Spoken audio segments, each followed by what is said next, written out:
Hello everyone, welcome to Analog IAS current affair analysis for 26th of October 2020, and these are the issues that we'll be discussing today. The first article for the day is titled Let's Not Waste a Crisis. This is taken from the Indian Express and it is in the context of the 3 farm acts that were brought out by the centre, and recently Punjab became the first state in the country to formally reject these 3 laws. So it also rejected the Electricity Amendment Bill and demanded their immediate annulment.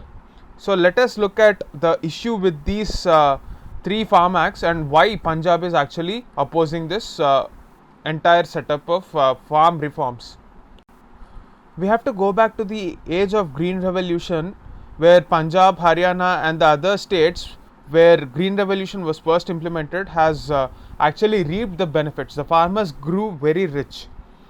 But however, citing the recent agricultural census, which says that 86% of the landowners in the country are small and marginal farmers who own less than 1 hectare of land. So if MSP is taken away from them, it will actually hamper their livelihoods. That is the central argument of Punjab. So the Punjab State Assembly has introduced 3 farm bills of its own. The first one is Farmers Produce Trade and Commerce Special Provisions and Punjab Amendment Bill. So in this bill, it seeks to ensure that the sale or purchase of wheat or paddy in Punjab is not allowed below MSP. So it is actually legalizing MSP. We have to understand that till now MSP has only been a policy matter. It has never been a legal mandate. It was never a right of the farmer to seek MSP. However, political parties did not dare to take this away because farmers form an important part of their vote bank. Now with this bill, Punjab is actually legitimizing MSP. The second aspect is about how the government of Punjab has been trying to penalize harassment of farmers. The Farmers Empowerment and Protection Agreement on Price Assurance, as it is called, this bill provides for imprisonment of not less than 3 years and fines for sale or purchase of wheat or paddy under a farming agreement which is less than MSP. Please note this point. Less than MSP, it will penalize them. So it is a criminal offence now. The third one is Essential Commodities Act 2020. It sought a bill which creates special provisions for again Punjab. So it prevents hoarding and black marketing of agricultural produce and seeks to ensure status quo with regard to the implementation of the Central Act. In this context, we have to understand that the government of India has actually modified this Essential Commodities Act and deregulated the agricultural sector. So it does not prevent hoarding, but it does have provisions about black marketing. The storage is important for private companies and private trade to flourish in the industry, without which there is every possibility that private investment in agriculture becomes a distant reality. However, the counter argument of Punjab is that it will be misutilized and unfairly the prices will rise, and therefore we have to maintain a status quo. Similarly, Punjab has actually reintroduced the market fee concept. The reason is, with GST taking away a lot of resources of mobilization of funds for state governments, in agricultural markets, without this market fee, it would be very difficult for the state governments to carry out activities according to the argument of Punjab. So this fee will go towards a fund that will seek the welfare of small and marginal farmers. So it is reintroduced again. Now this article is a criticism about the steps taken by Punjab and why it is important to actually implement the laws that were carried out by the central government and what could be the pitfalls if these laws are not implemented. We have dealt about these laws a lot of times in our previous videos. If you haven't watched them, please go back and watch them. One important bit that we have to understand here is, can the states actually override the center? Article 254 comes into context here. With precedent assent, the states can actually override these laws. But again, if a central government law is made which nullifies this act, again the cycle continues. So discussion and deliberation is the only way forward. Otherwise, the center will always have a head start in these aspects. So by passing these farm bills, Punjab has actually directly got into confrontation with the center. So this is a matter of politics as well, because at the center we have BJP government, and at the state level we have especially in Rajasthan and Chhattisgarh, which has the governments formed by the Indian National Congress, will try to oppose these bills. Now whether these bills will actually receive the assent of president is a different matter, but this friction between the states and the center is a cause of concern which the government must immediately address. The author criticizes that the step taken by Punjab is merely politics. The reason he cites for this is the laws take into ambit only the MSP of wheat and paddy. Why not other MSPs as well? There are 23 to 24 crops within the ambit of the MSP system that the central government announces. Why not extend the MSP mechanism and legitimize them for the entire set of crops? Why just for wheat and paddy? Because a lot of farmers in this region will actually sow wheat and paddy, and this move is a political one to safeguard the vote bank of wheat and paddy farmers, according to the author. Now, is there any trouble in Punjab, especially with respect to wheat and paddy? Why is there so much controversy about wheat and paddy alone? Is the center not actually carrying out procurement from Punjab farmers? Is it true that MSP is being taken away? Now let us examine. The government has actually announced that MSP system will be here to stay. So that concern is already addressed. And secondly, 95% of the wheat and paddy that is produced in Punjab is actually procured by the Food Corporation of India.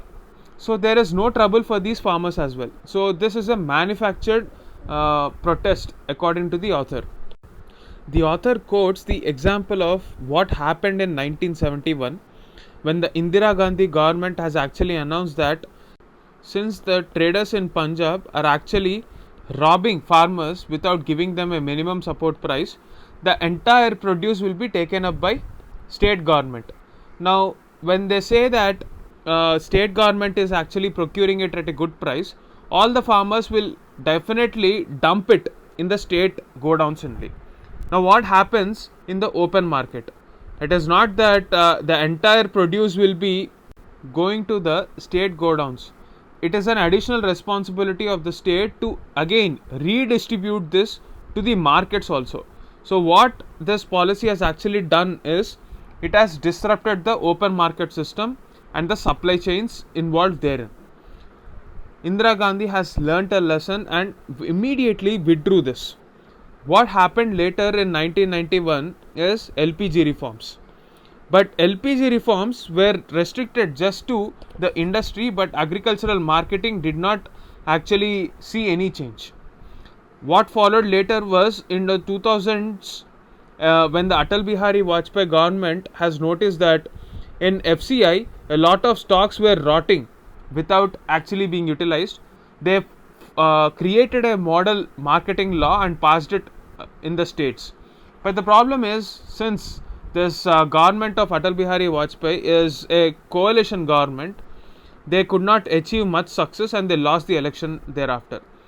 In 2004, when the UPA or the government led by the Congress party came into power, again what happened was they turned towards socialism of 1971, where agricultural marketing reforms were not carried out. Rather, the National Food Security Act came out, and the reforms in agricultural sector have been stalled completely.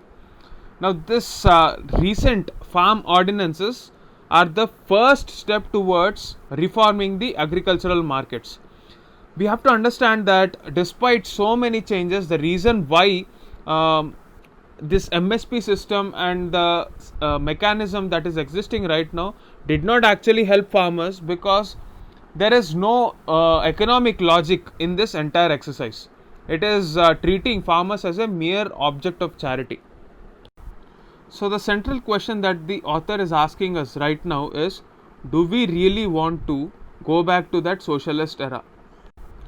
The steps taken by the center are definitely the first step in that direction, and we should not stop the governments from turning towards this socialistic ideals, because this is not really going to work, as we have seen in the history.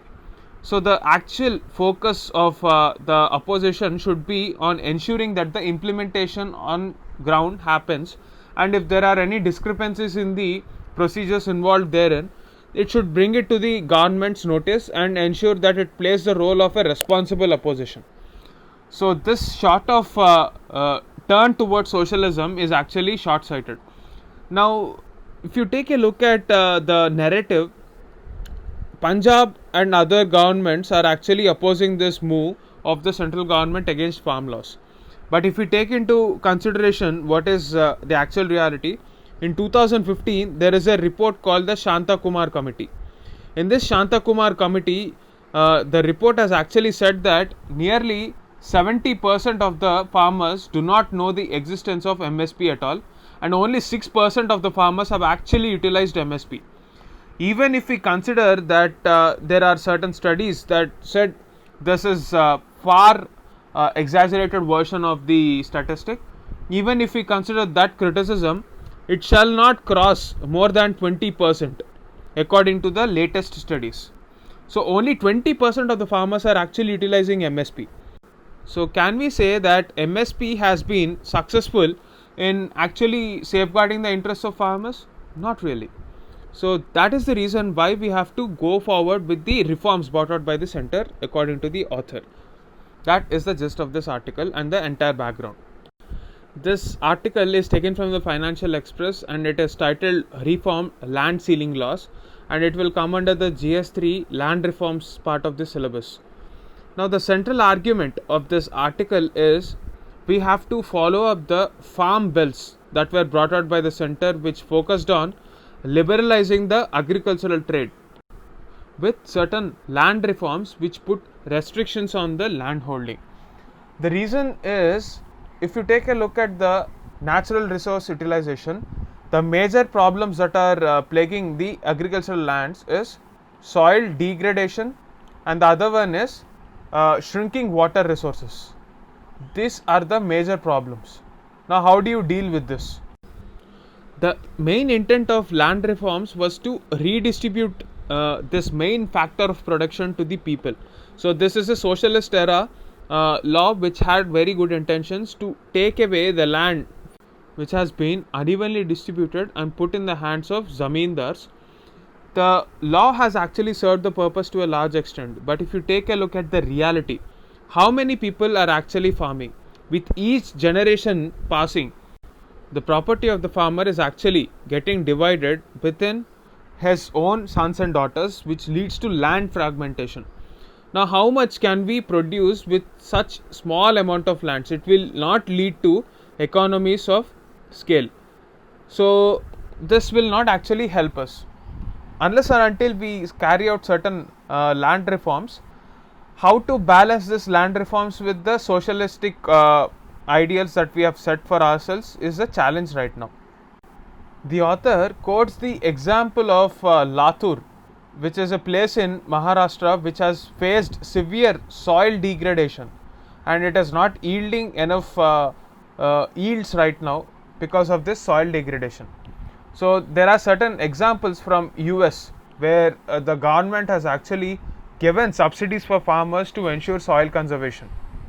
So there has been subsidies for farmers in US to allow the land fallow or without cultivation for a period so that the soil actually regenerates.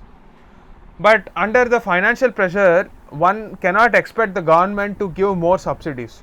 So how do we handle this problem of soil degradation and water depletion, which are the major problems for our agricultural crisis? The author says that the state governments can actually play a very important role in this by relaxing the ceiling limits on these lands. Say for example, if organic plants are actually planted, organic plants can be exempted from land ceiling laws in that area. So policy change will have benefits like for say soil and water rejuvenation, increase in farmers' incomes, and new products for the free market. So the return of organic matter will actually help the biodiversity as well. And organic fruits get the top amount in exports. So if you take a look at the data from EPEDA, which is the main body that deals with agricultural data, it predicts that there will be a 50 billion organic export by 2030, but that would also have additional carbon credits also. Now what do you mean by this carbon credits? Carbon credits in the form of less carbon footprint because of the organic and sustainable cultivation that the government takes up. So even if 10% of the arable land converts to organic land, India will mitigate climate change and pollution. This is a very good example of how to handle such an important problem with a simple policy change. Yes, this is against the ideals of socialism, but it is in the larger good that we are talking about. If only contract farming has actually worked in our favor, we wouldn't have had this problem, but that didn't see the kind of potential that we are looking at today. So the way forward should be to relax this land ceiling laws and to ensure that organic farming is the way forward. That is the gist of this article.